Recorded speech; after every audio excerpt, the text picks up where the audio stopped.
everyone, and wow, I totally just tongue twisted myself on that one. Sorry for the delay, but welcome to another Marvel Monday here with the Crescent Lake Club. Teets and I are continuing our chronological rewatch of the movies of the Marvel Cinematic Universe. And it's like I mentioned on social media, thank God, fam, we made it through what I think is easily the worst three-movie stretch of this entire experiment process, whatever you want to call it, that we are doing. Because the combination of Iron Man 2, and the Incredible Hulk is awful. So congratulations, we've just knocked out, if you guys can't tell, these are my bottom three movies out of all of them. And in full disclosure, I did not rewatch The Incredible Hulk. I was going to try and force myself to do it today, and then I got caught up doing it. So I'm going to be relying on my knowledge from it from when I watched it last summer, fall. You guys aren't going to miss much because, like I was telling Teets earlier, my opinion of this is this movie has very little bearing other than just establishing who the character is. We truly learn more about Bruce Banner in the Incredible Hulk Avengers movies and his appearances later on in the cinematic universe. But let's get caught up. How you doing, Teets? Happy Monday. Not too bad, yeah. Monday, just another day, I guess. Teets is wearing green because Incredible Hulk. I am wearing a Jaws t-shirt because I have Universal on the brain because in like 48 hours, I will be there and I can't wait. The Incredible Hulk roller coaster at Islands of Adventure is probably the number one Hulk thing in the whole wide world. This movie comes in dead last. But so, I mean, I could probably talk about the roller coaster for an hour compared to talking about this movie. But I'm excited. Just a little housekeeping. This is going to be our last stream again for about a week-ish. We'll be back on Wednesday the 13th with Courtney and I will be back with Wind Down Wednesday. Why? Because the entire Crescent Lake Club will be together in Orlando this weekend for my 21st birthday. Yes, we're even allowing Teets to join us. So he's being on his best behavior. I got a box of Easter eggs from him today, and so I had a mint marshmallow cream egg for dinner, and it was delicious. That's the kind of breakfast for dinner I like.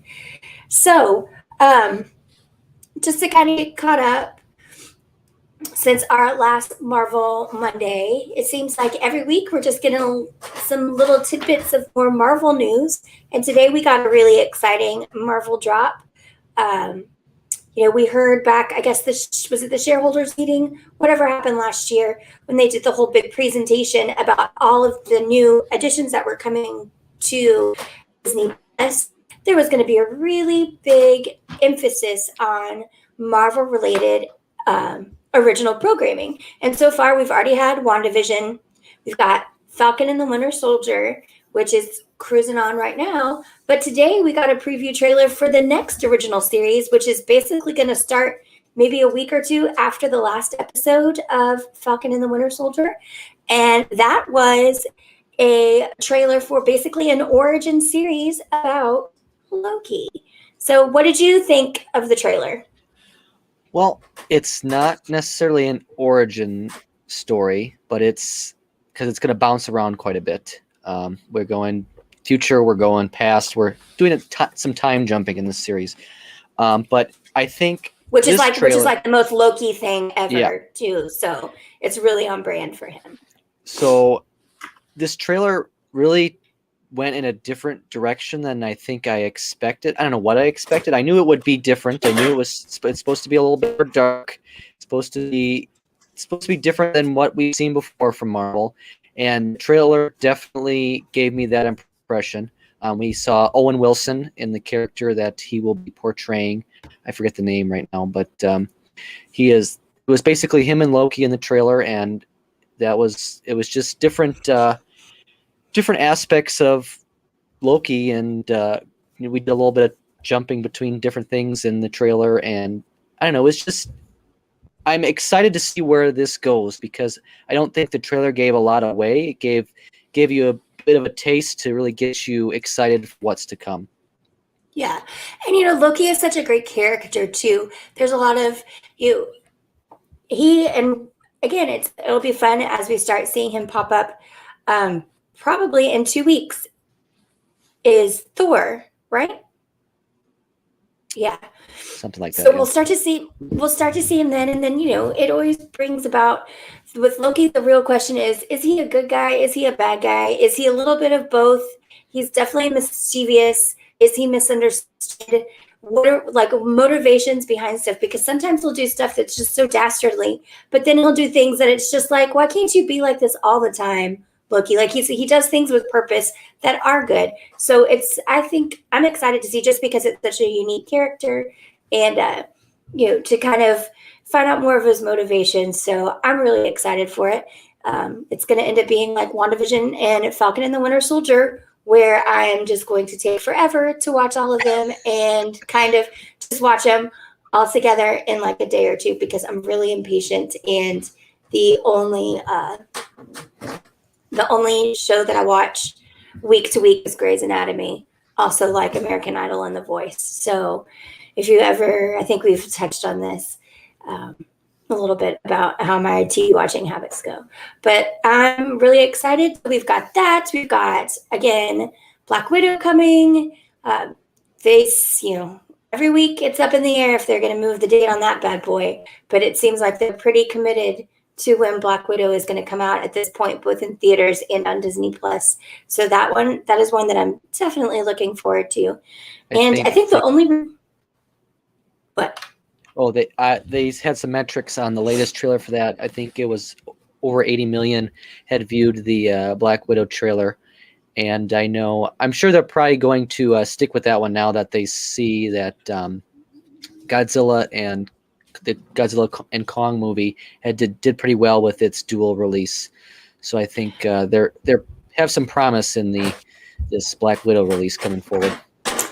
Which, another movie I'd rather spend an hour talking about is Godzilla versus Kong because I watched it this past weekend and I found it to be incredibly enjoyable, unlike The Incredible Hulk. So we'll just go ahead and get through this, talk about it a little bit. Like I said, I'm going to let Teets do play-by-play, and I'm just going to kind of fill in as your color commentator on this bad boy. But so last week we watched Iron Man 2. There will be a slight, very, very slight connection between the two, and that's not until the very, very, very, very, very end of the movie. So that's when I say that there's not a whole lot that this contributes to the cinematic universe. I really mean it. And that starts with the fact that the guy that's playing Bruce Banner no longer plays Bruce Banner. And in fact, I want to say has been played by two other guys up until the point where after this movie. So I will let Teets start with the breakdown of The Incredible Hulk. Take it away, Teetsy. Well, yeah, so The Incredible Hulk was released in 2008. So one of the first, we had Iron Man first, and then Incredible Hulk was number 2 in terms of releases. This is not a Disney film, so you won't find it on Disney Plus. I actually had to rent it so I paid money to see this movie again because it's how dedicated I am to this show right now. But that was money that you could have bought me a drink for my birthday. Easily. I would have said, listen, let's just don't spend the money. Let's just read the Wikipedia. I did reference that quite a bit, but this is owned by Universal Pictures and then obviously with Marvel. So Disney doesn't have the rights to it. So that's why you won't find it on Disney Plus, and Disney won't be releasing it themselves anytime soon. But as Keely said, we had Edward Norton playing the Hulk, who only played the Hulk for this lone film. He was supposed to continue on, but there was some behind the scenes things that went on, and that didn't happen. But then also because he's Edward Norton, and to continue playing this character after this shithole of a movie, that would be a career ender. That would be a career ender. So we start out with Bruce Banner, the title character who is the Hulk, and we find him in Brazil, hiding out and working in a bottling plant.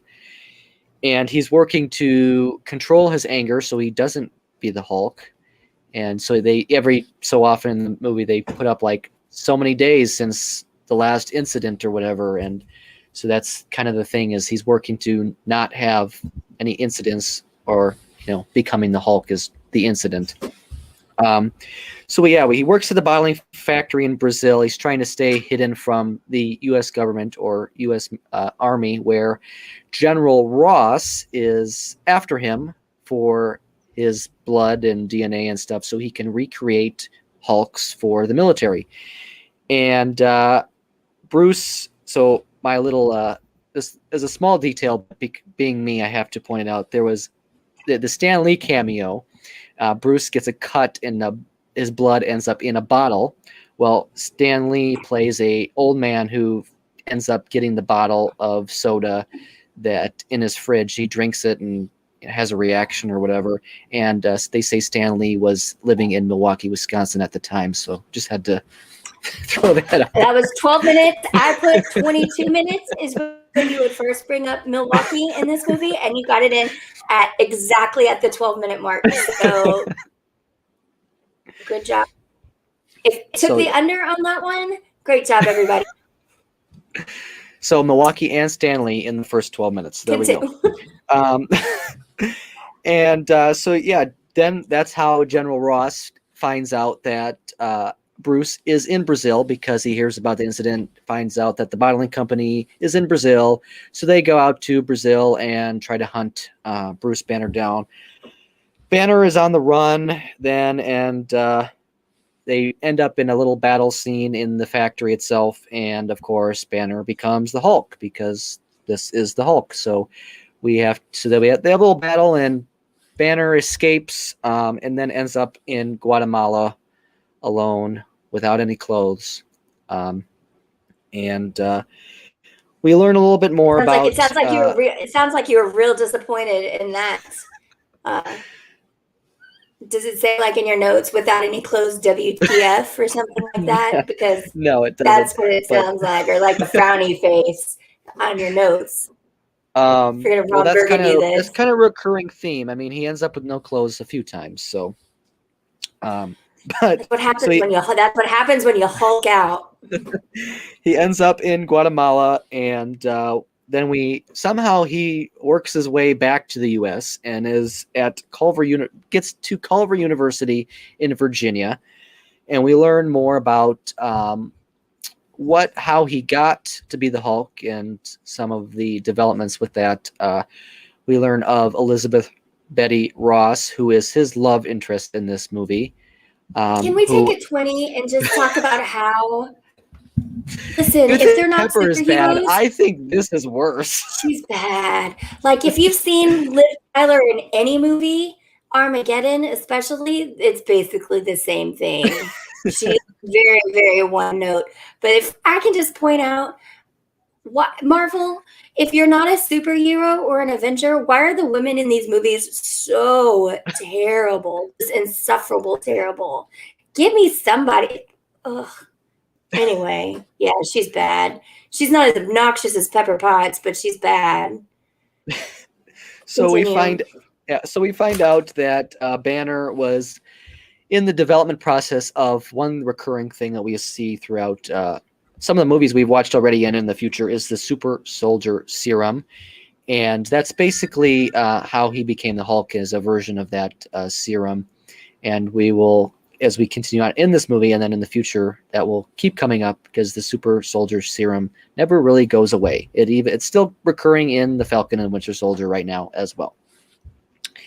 And so we get to, Banner finds his old pizza store man, Stan, and decides or talks to him and stays the night upstairs at the pizza parlor, and becomes a pizza delivery man, basically just to break into the college. And this is where we see the old Hulk, Lou Ferrigno. Did you have any comment about? I thought you were going to say something about Lou, but Oh no, that's just, well, you mean Lee Ferrigno, as I called him in the earlier. No, so and then Lou Ferrigno is the OG Hulk, which again is still better than this movie. So it was nice to see that, we know we're going to get the Stan Lee cameo, but it was nice to see that they gave old Lou Ferrigno a little check to come be a security guard up in this movie. And I think he still does the voice of when Banner is all hulked out, too. That's Ferrigno, right? Yep, See, it is. so there you go. So of all things, in this terrible garbage movie, they at least tried to keep the Hulk's voice consistent. But couldn't really. That's like where the consistency with this movie ends. Anyway, continue. And I did forget to mention, it's kind of throughout this whole process, Banner is communicating with a Mr. Blue character. Banner is Mr. Green, and then we have Mr. Blue, who is communicating back and forth on the computer with Banner, trying to figure out how to basically stop being the Hulk. That's his end goal, is he wants to get rid of the Hulk. And so Banner's hiding out in the upstairs apartment at the pizza place, and here comes Elizabeth Ross and her new boyfriend, and they walk in after hours, and Banner doesn't know she's there. He walks down in the kitchen, sees her in the window. Well, Elizabeth sees him too, so he has to run away, and then so she saw him, and there's a whole thing, and then they're in the rain, and then they meet in the rain, and they kiss and make up or whatever. I don't know. There's a whole thing. And then we kind of go back to the military aspect of this, and we have a military guy named Blonsky, and he is what will end up being basically our main villain. There's kind of a secondary villain in this, but he's our main villain. And so he finds General Ross, who is Elizabeth Ross's father. General Ross explains to Blonsky the whole Hulk thing and why he's like that, and they decide to inject Blonsky with a low dose of the super soldier serum, and so he kind of gets some super strength type powers, stuff like that. They end up finding Banner because the now ex-boyfriend of Elizabeth Ross turned him in, and there's a big battle at the university because I don't know, they're just after Banner to try to get him get his blood, essentially. But Banner escapes with Ross because she was like injured in the battle. And then General Ross that's when we learn that their boyfriend is the one that turned them in. Blonsky was hurt pretty badly in this little battle here, and then we see him in the hospital, and he recovers rapidly given the serum. And then we go on to meeting Mr. Blue finally, who is Dr. Stearns at some university in New York. I forget which one it was, but in New York. They make their way to New York to meet Dr. Stearns, who has supposedly developed some sort of antidote or cure to essentially wipe the Hulk aspect of Banner. And again, the military tracks them down and finds them. And we go into another battle scene. And at that point, Blonsky has gotten even more serum and becomes a reptilian-looking Hulk thing. He's really, really quite ugly. And so Blonsky interrogates Stearns and wants to be injected with Banner's blood and become this whole thing. And Dr. Stearns is like all about like all this because he's like never seen anything like this before. So he's all about trying to develop all these new creature type things. But at this point they had captured Banner and Ross, and they're taking Banner away in a helicopter, and then we learn that Blonsky is now a Hulk type person, and there's a whole battle thing where he's smashing cars and killing military people in the streets of New York. And then like if you've seen one Michael Bay movie, you can just go ahead and imagine what this is all like. He's just thrashing around Harlem. Essentially, this is Godzilla. He's like Godzilla, and just destroying everything for absolutely no reason. Just gratuitous destruction. And we all know what this is going to add up to. Hulk's got to, go and save the world, save New York City, save Betsy Ross, non-flag making Betsy Ross, by the way. But anyway, so we've got the Abomination just destroying Harlem for absolutely no reason, just because he can. And at this point, Banner thinks he has been cured, so he doesn't think he can become Hulk anymore. Although he's going to try now because he jumps out of the helicopter, and on his way down, realizes, well, maybe this isn't going to work because he just pummels to the ground. But then he somehow miraculously is the Hulk again. So I guess the antidote did not work, even though it had previously seemed to. And then we get the infamous Hulk smash. He gets all crazy and does his thing, and he defeats Blonsky, and then Hulk runs away. He ends up in British Columbia in a small cottage, which is a recurring theme, again, in Avengers-type movies. Small cottages in the middle of nowhere is where superheroes end up. Because it's easy to hide there. It's easy to kind of, nobody bothers you. Come on, Teets, you know what it's like to live in a small village. Nobody bothers you. Lots of people bother me. I was going to say. Listen.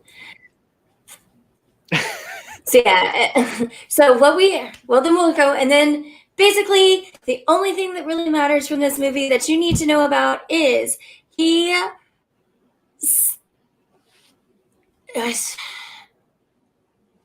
I'm trying to remember exactly how. Anyway, in the same kind of, it's the same town, right? Tony Stark shows up at a bar and talks to a super wasty-faced General Ross, super drunk. And General Ross acknowledges the whole thing about the fight and Hulk and Harlem and all of this. And then that's when we get an inkling of what is happening, because they start discussing a team being put together, which is the Avengers Project. And so now we know that they are aware that the Hulk exists. I thought it was interesting because you pointed out that this isn't a Disney movie, while all the Iron Mans are, and that Tony Stark appears in this movie. Well, when I was doing a little background research, I didn't realize that this movie was at first offered up to Jon Favreau to direct. And he's like, nah, fam, I'm going to stick with Iron Man, which, again, I wish someone would have sat Edward Norton down and said, you know what, maybe we just don't make this movie. Maybe you're better off doing Fight Club 2 or something like that than to bother with this movie. I give it an F, like half a star. I don't even think it has a redeeming quality because it's also pretty long and it's just a lot of fighting.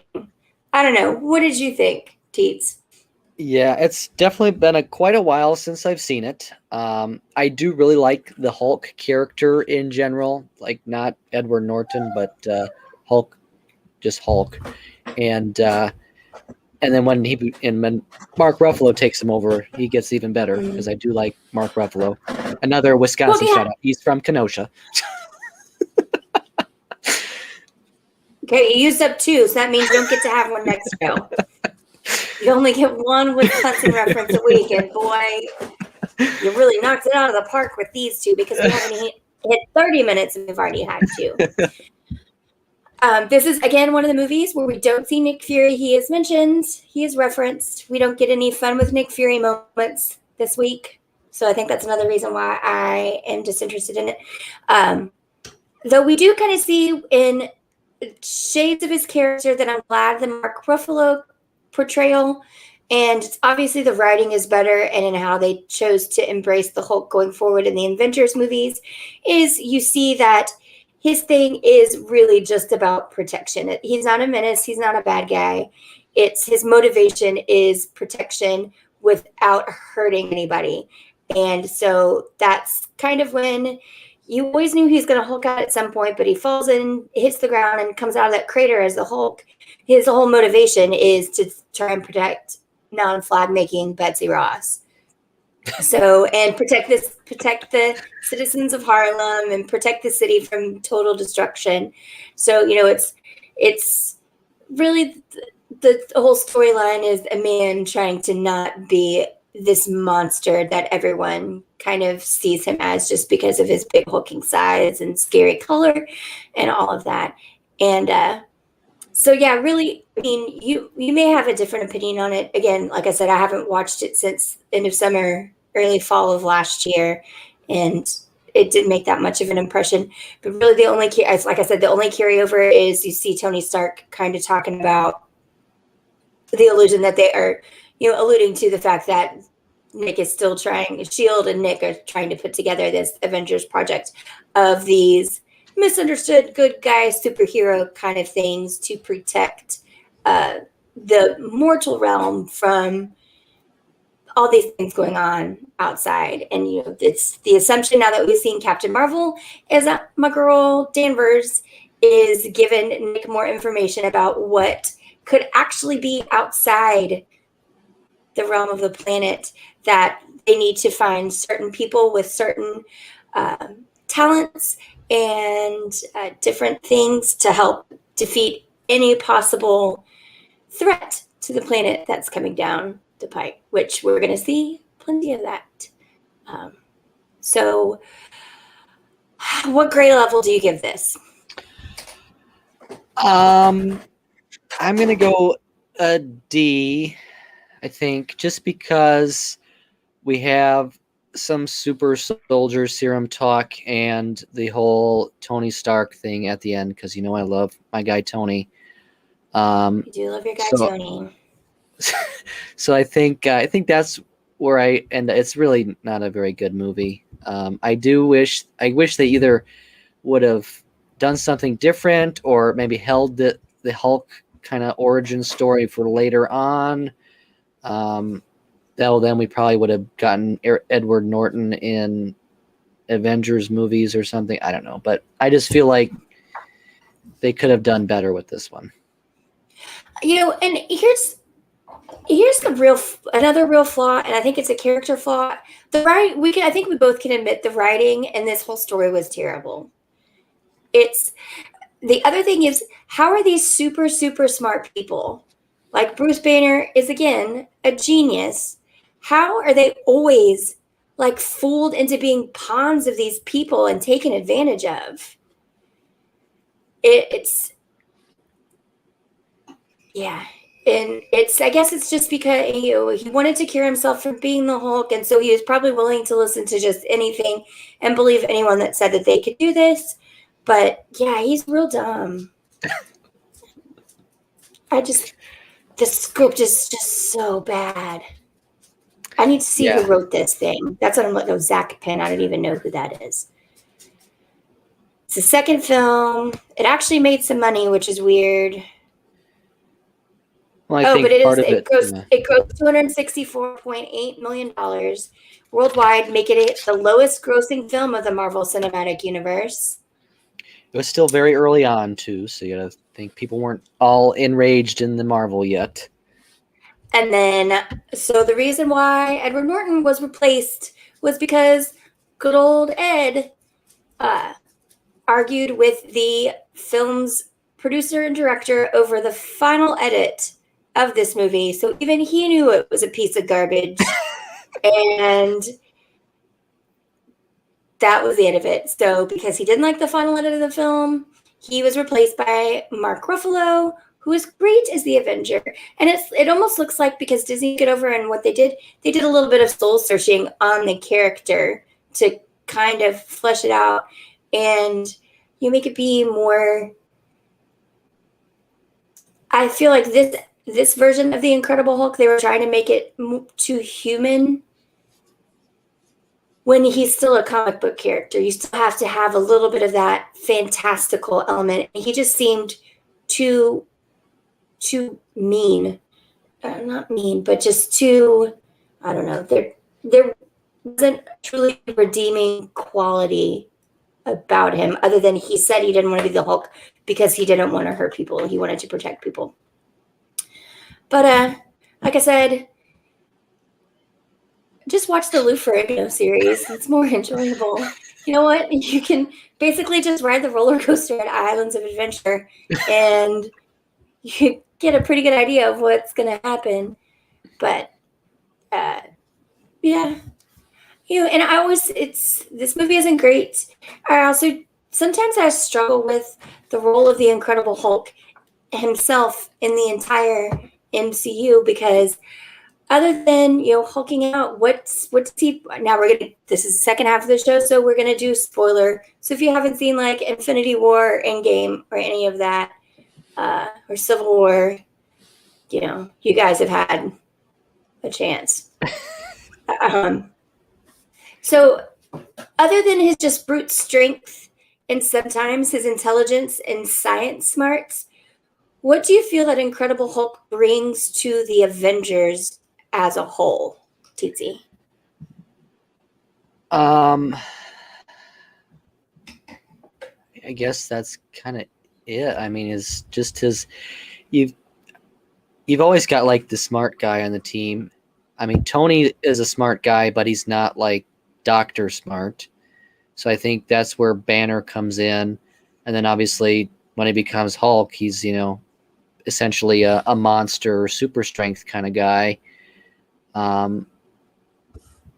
don't know. I think the doctor aspect is probably his biggest quality in the Avengers team.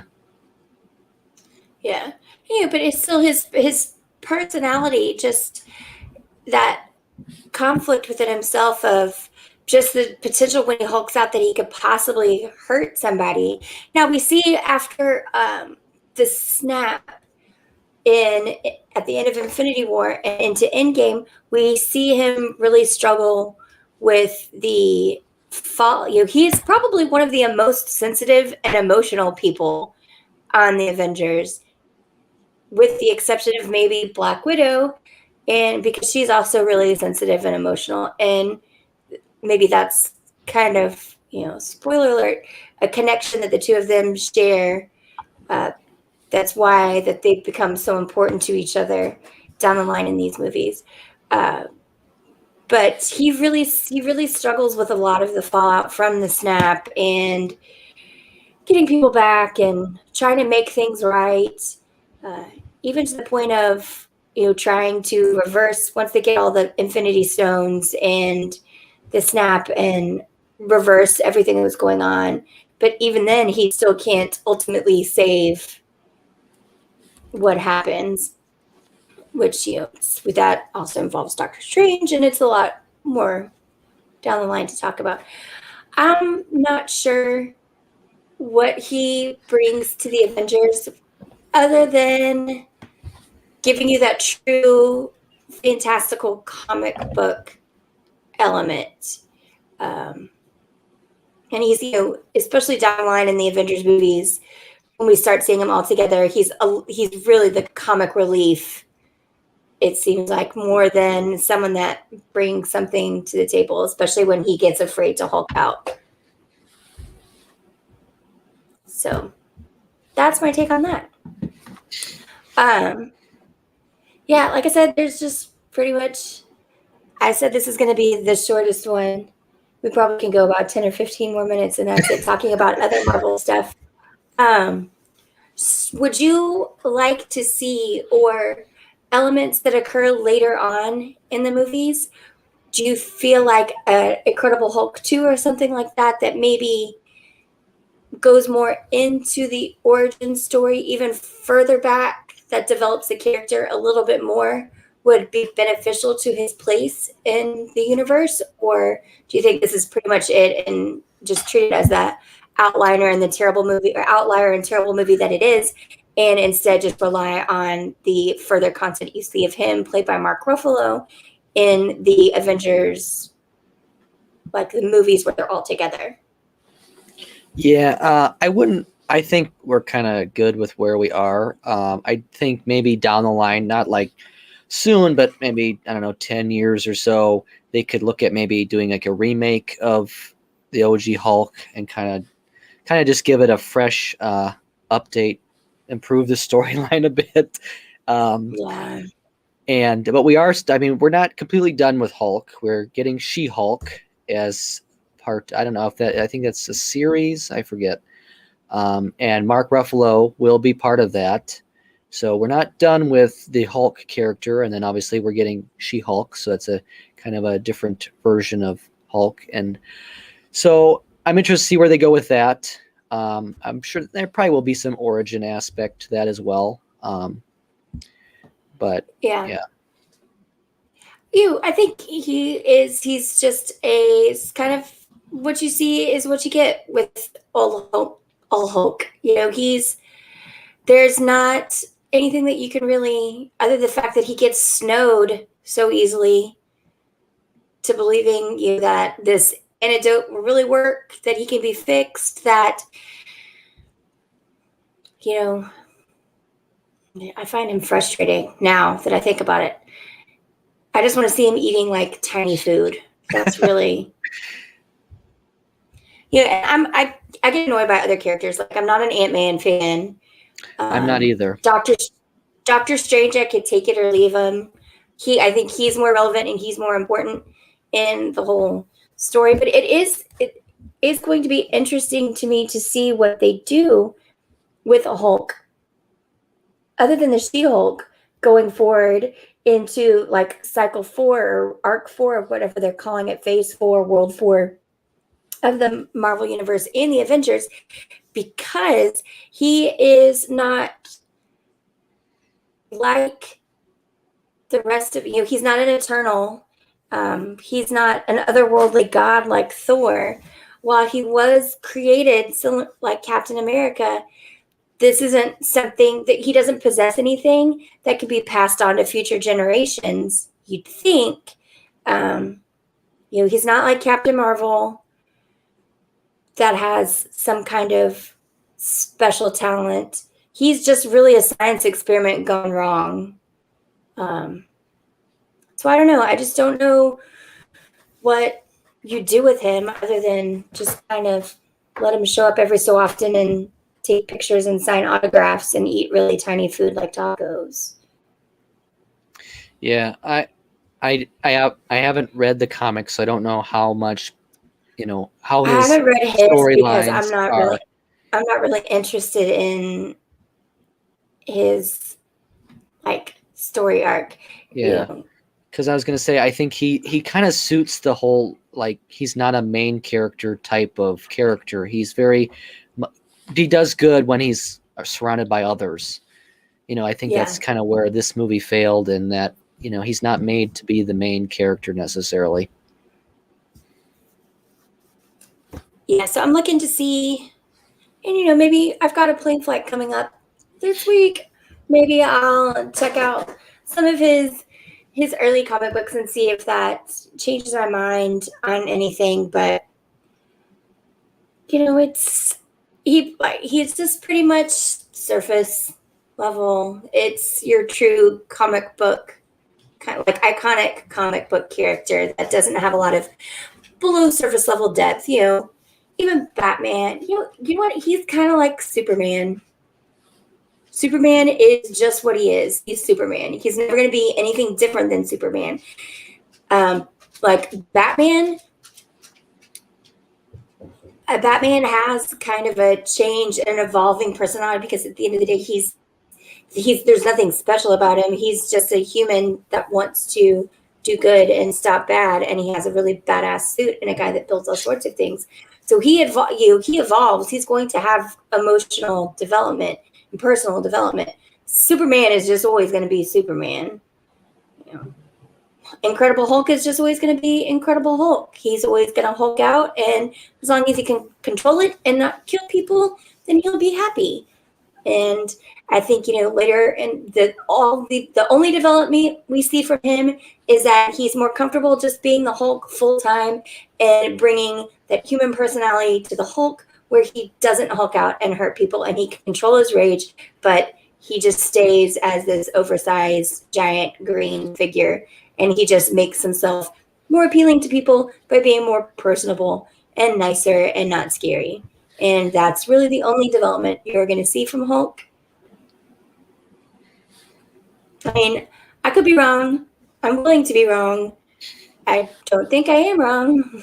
I feel pretty strong that that's what, I'm trying to rack my brain to think of anything. Because even, in the end of like Infinity War and especially Endgame, we never see him as Banner. We see him for a little bit as Banner in Infinity War when they're trying to fight off the stuff in the city, and he doesn't, well, after Civil War, he doesn't want to be that guy anymore. All right.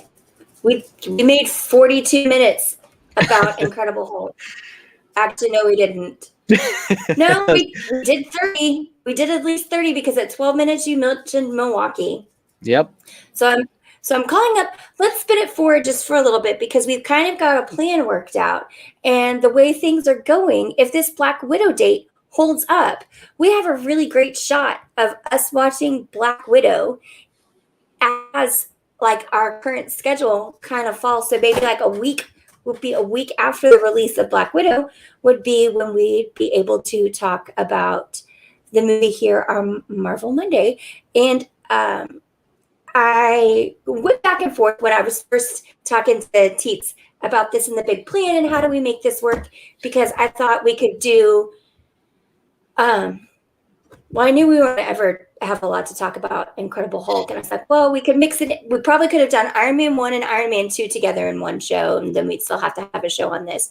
The next movie is Thor, which I could talk about Thor for 2 hours. Talk about the complete flip side of characters. And I think Thor is one of the most fun, unique, just well-rounded, always going to surprise you characters in the MCU. I know Teets is always going to default to Tony Stark, but listen, if I would watch 100 movies that are just Thor and Rocket together, because just the humor and the smart and all of like the little Easter egg bits that Thor always drops, his recall on different things from all of the Avengers is so great. He's just such a well-written character, but I could watch every Thor movie. And I know we had someone on Twitter that said, no, Incredible Hulk and Iron Man is not the worst one. There's a Thor movie that's pretty terrible. No, Incredible Hulk is the worst movie in the whole thing. And I don't even know how I could be friends with anyone who thinks otherwise. Oh, I'm gonna tweet him that too. But I have to say, I mean, I don't mind Thor, but he's not my favorite either. He's enjoyable. Definitely more enjoyable than this film. I'll give you that much. Yeah. But so I'm excited. So like I said, we're taking this Monday off because we are going to be at Disney. Again, if you follow us, if you're watching us on Twitch, hit that follow, the purple follow button. If you're watching us on YouTube, please hit that subscribe button and hit the little bell to turn on notifications, because we're all going to be together and we do have plans to go live a couple of times for some Happiest Hour streams, just to kind of give you guys an update of what's going in the parks. We're actually doing a whole bunch of new to us stuff this week. I'm really excited. Teets, who is the newest member of the Universal Orlando annual pass holder family, will not be going to Universal this trip. So, that's kind of crazy. But we just got news today that Mardi Gras got extended to May 2nd. I'm not calling it Mardi Gras anymore because we are past Easter. So literally we've gone through Lent and it's still going on. The super fun, celebratory, international festival of food flavors, or whatever the line is for it, at Universal will be going on until May 2nd. And so Thing 1, Thing 2, and I will be there to experience that. We're also going to Volcano Bay for the very first time. And spoiler alert, we got a cabana. So yeah, crowd levels are looking crazy. And we decided to splurge a little bit and rent a cabana at Volcano Bay just to take advantage of some of the fun amenities, which include being able to use your Tapu Tapu, all of the rides, while you're in your cabana instead of having to walk around and scan to get a return time at every ride. So there's that. We have some really fun costumes. We are doing Speaking two of, my brunches. yellow shirt just came today, so How bright yellow is it? it's not that bright. Okay. Mine is pretty yellow. Courtney is wearing yellow and white stripes. I think Angela's wearing yellow and white polka dots. Leslie's got something that's cold shoulder and is like ombre from white. She's going to look like a Dole Whip swirl. I'm pretty sure that's what she had in mind. So at least you and I will be dressed the part of Russell from Up. So yeah, we are drinking. We're doing brunch at Wine Bar George on Saturday, and then we are drinking around the world. So that is going to be fun. We've also got Flower and Garden Festival going on, and Epcot is actually open until 11 when we're there. So who knows? We may end up back at Epcot on Saturday or on Sunday or Monday.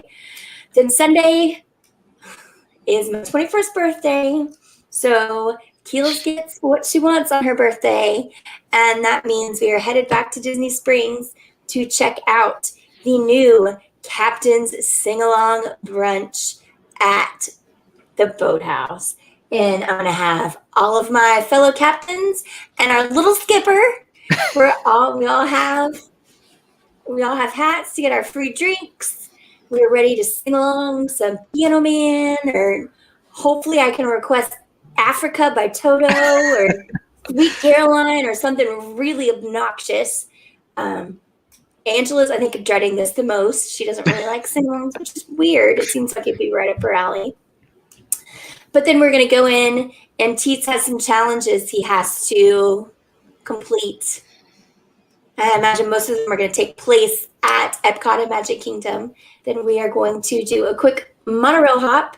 So we are going to go check out some bars that none of us have been to. Well, I've been to. But everyone else, I think Whitney and I have been to all of them. You haven't been to Enchanted Rose. Yes, I have. Oh, yeah, you did. I did in January. All right. I'll allow it. So we're going to monorail hop. Go see what the Motel of Polly looks like these days. We'll go in and see that super racist Trader Sam. But we'll check that out. And then we're doing dinner at California Grill, which is my favorite restaurant.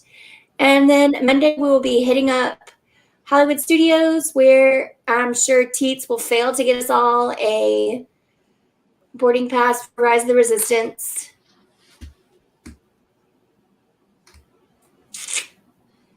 I want to hear you make that argument. I mean, there's no guarantee of anything, so. The only thing you're guaranteed is death and taxes, Teets. True. So then we've got that, and then we're going to check out a new resort to all of us except for Teets. We are staying over at Saratoga Springs, and we are super hoping for a renovated room, but I'm excited. We've got a couple of options for what we can do for dinner that night. But for most of our Disney stay, we are going to be staying off-site which is going to be brand new for all of us except for Courtney and myself, because we will be staying at the Wyndham Bonnet Creek Resort. I'm really excited for you guys to experience it. We've got a really great villa. I think the pool area there is super cool to check out. It's going to be, Angela and I were talking about it early today, and it's just going to be really exciting for all of us to see something new and try it out. So we can come back and tell you guys about it, because this is the last year for some of those on-site perks. You already don't get magic bands anymore when you stay on site at Disney. And after this year, you won't have the option of Disney's Magical Express. So we're doing all the recon we can on better lodging alternatives that come in a little bit cheaper than the Disney price point. So you can make, like we say, you can make multiple trips a year instead of just the one you might be thinking about. Teets, what are you looking forward to this weekend other than just being back at Disney?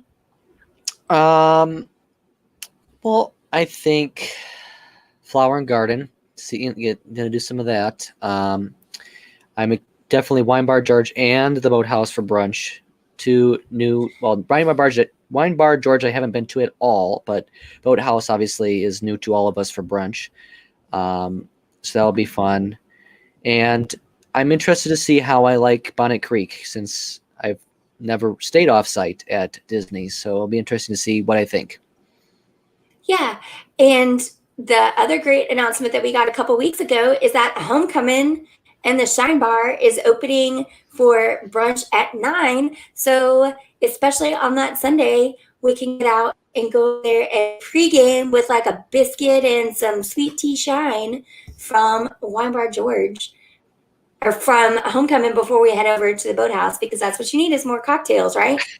Especially if you're going into the Magic Kingdom for the day, and especially if you're Teets and has to do some challenges like, I don't know. They're great. Do you remember what they are? Do you want me to remind you of them? I was hoping you forgot. No. I would never forget this. I've spent too much time making the little envelopes that you have to let everyone has to present to you to open. Here. I can't wait. These are going to be so fun. Fun for everybody except me. Yeah. I mean, why? Come on. You're going to have a blast.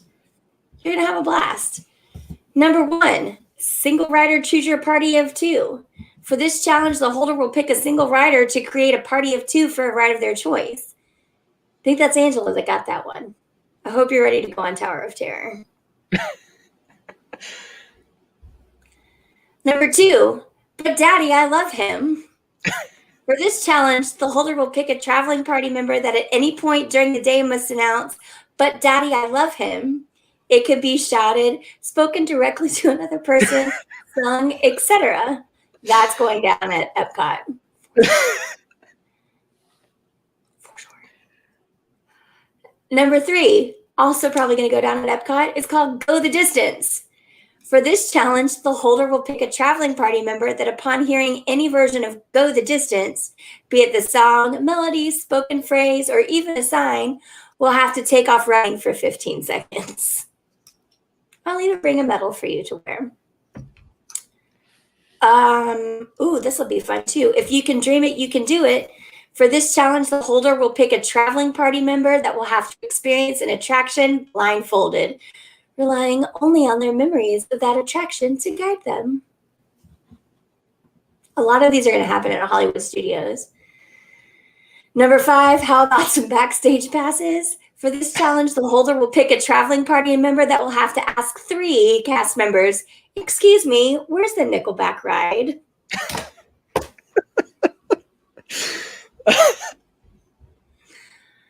Teets, if you're ever going to do it, this is the time. You've got the mask to kind of keep you incognito. Oh. Hey, you should be excited about the Go the Distance, because it actually is like a real race. It's like a running challenge. Don't roll your eyes at me. Don't roll your eyes at me.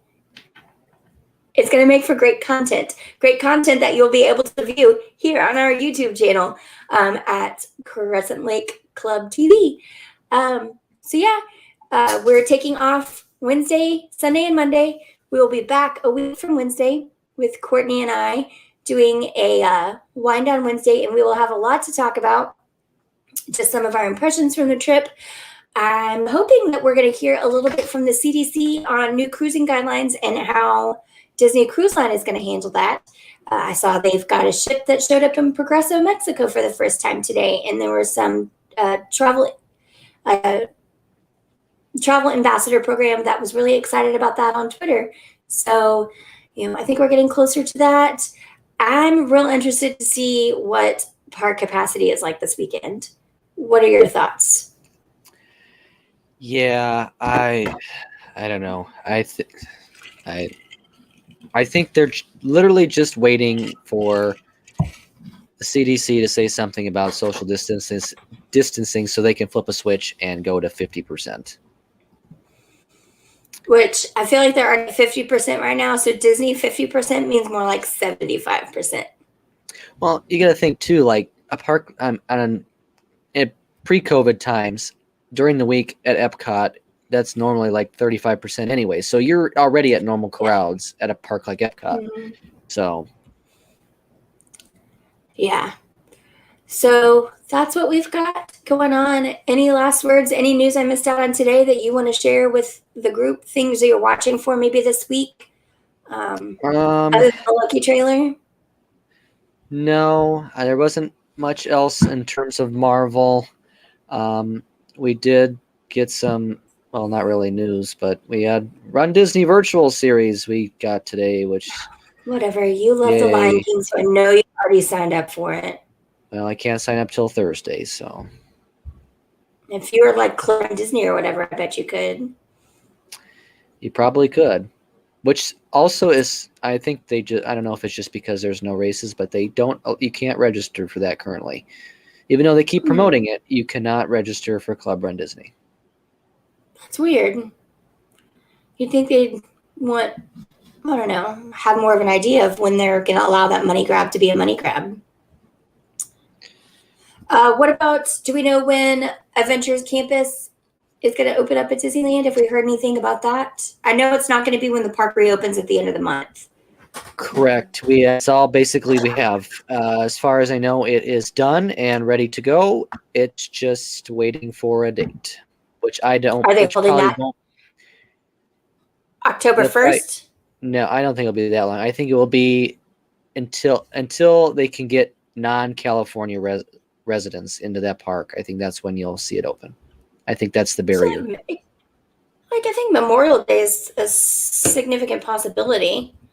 I haven't looked at the gating criteria for California lately, but I think that's definitely possible if they get to X amount of vaccines and they get their cases down.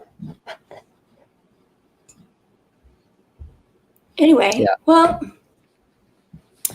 so to wrap it up, Hulk stinks. Don't bother. Loki show coming. Super excited about that. Watch Falcon and the Winter Soldier if you are not. We'll let you guys know when Adventures Campus at Disneyland is slated to open. We are gone on vacation for a week. So follow us on social media and our website, crescentlakeclub.com. Check out our blog. We'll have pictures and different news updates and things that we post there. And like I said, follow us on Twitch. Subscribe on YouTube. You never know when we might just go live because all 6 of us will be there. And we will see you guys again 2 weeks from today.